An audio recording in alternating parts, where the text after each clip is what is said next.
Hey everybody, welcome back to the channel, StrangeNet here. So if you're not aware, it's currently Caldari Union Day and the current login rewards are up and running. So if you are interested in the rewards, then obviously don't miss out.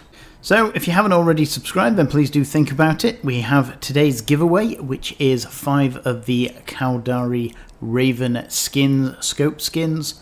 See here, it's quite an interesting skin, this one. I quite like this. So I'll let you know how to enter that one shortly. So with Caldari being the capitalists of New Eden, now seems like a good time or a segue to get into how much ISK I've made from the industry patch.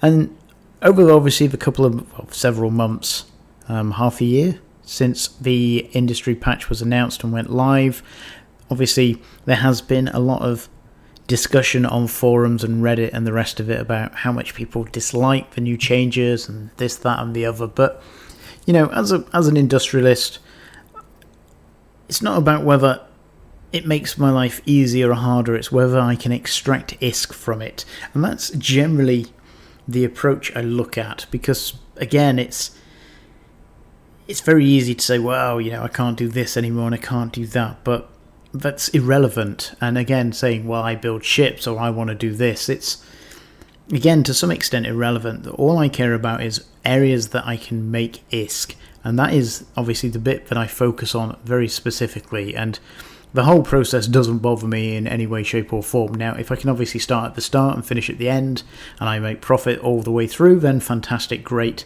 even more ISK. But the fact that things have changed, again, from a pure industry point of view, or an ISK centered point of view, it really makes no difference to me specifically. And again, that's because I'm focusing only on the there we go. That's only because I'm focusing on the areas that make the most ISK. Again, the end product I don't care about, but it's not the goal. The goal is to maximize the ISK from any specific areas.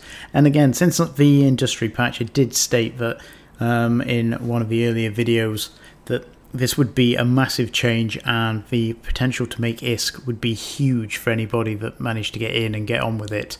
And I reckon I've made around 100 billion ISK since these changes were announced, and I could have made more. I have been lazy quite often, so there was a lot more scope to maximize even more ISK from this. But again, it's not all about maximizing or, you know, taking. I have enough ISK that I don't generally need to work myself to the bone, so I do it for A, content, and B, a little bit of fun, and C, just to see whether I can. If my sole goal was just maximizing the sheer amount of ISK, I reckon I could have doubled or tripled what I've made. But as I said, you know, that wasn't the general aim. And I did do a video listing all these off, but I decided to delete that because it was a bit boring. And I'm just going to go quickly through the items. So obviously some of them are still to sell, like I do have 14 capital ships which I'm still waiting on to sell. That equates to about 25 billion ISK at the moment. I made a huge amount of ISK on reinforced carbons, auto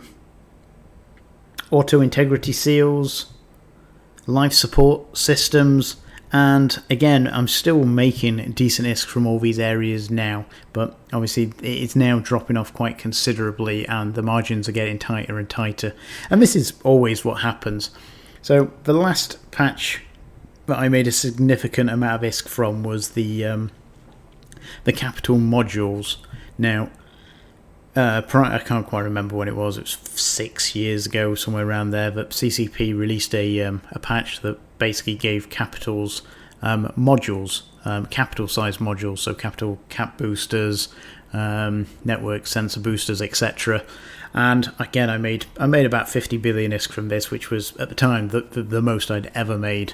And you know, I milked it, and I could have done more, but again, I wasn't quite as industry focused back then, and yeah, but at the time, the 50 billion ISK made an absolutely massive difference to what I had, and obviously things that I could do from that point. And yeah, so I say, since then, I potter around and I make X amount, but yeah, it was the the patch that really opened my eyes and pushed me more into industry. I'd been getting into industry prior to that, doing a lot of Tech 2 manufacturing and that, but this was the patch that really pushed me more towards industry and to getting more characters trained up for it.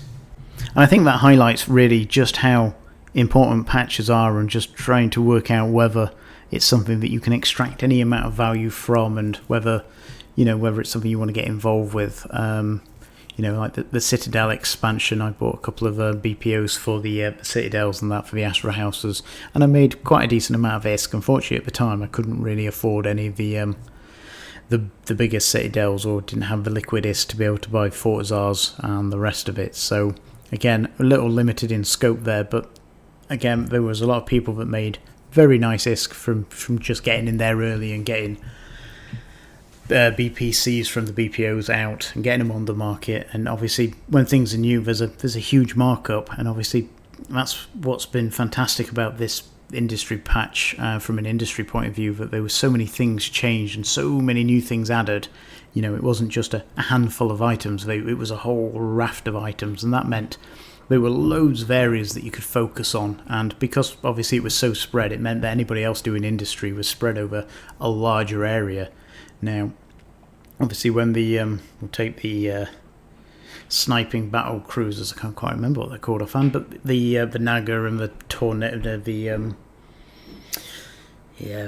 Oracle, etc. When they were first introduced, there were only 4 BPOs, and obviously everybody bought them, and there was still goodies to be made there, but it petered out pretty quickly due to the sheer number of people doing just a handful of things. Where, since this patch gave a massive scope for huge amounts of change.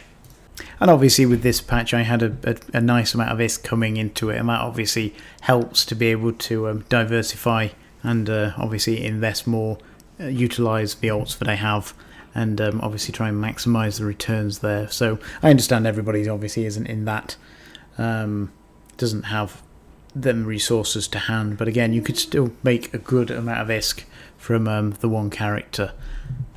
Oh, and I completely forgot the skin giveaway. Basically, 5 of them. Character name in the comments, and basically your favourite Caldari ship. And that's it. I'll pick the winner in the next day or two when I get a free moment. And like stated before, these patches do not come around very often, so when they do, you really need to try and maximise the ISK that you're going to make, and to obviously eke out every opportunity to really benefit from them. Because again, when the next big sizable patch, it could be half a decade, who knows when the next one will come, or what is in the wings so far. But I think the point really is, just read the patch notes, try and understand what it is that's changing and how that will fundamentally change the underlying aspects of obviously the things that you do, or how it's done, and how that will have a knock-on effect. And obviously if there are new blueprints, new items that are introduced, then obviously the quicker you can get them built, researched, then the more ISK that you are potentially going to make. Because as we said, in the early times of something being introduced are always massive profits, and obviously as the market becomes more saturated and things fill up, then obviously the amount of profit that you can make goes down to obviously what you would consider a normal level. And so with that, if you haven't subscribed, then please do think about it. It's much appreciated. Don't forget to drop your comment in the comment section for the the Raven skin, not the Navy Raven, the Raven skin, scope skin. And with that, thanks for listening. I hope that was interesting to give you some idea of roughly what I've been doing, making, and again, how profitable these patches can be if you are in the right situation and basically just doing the right thing at the right time. So thanks for your time, and I'll talk to you later.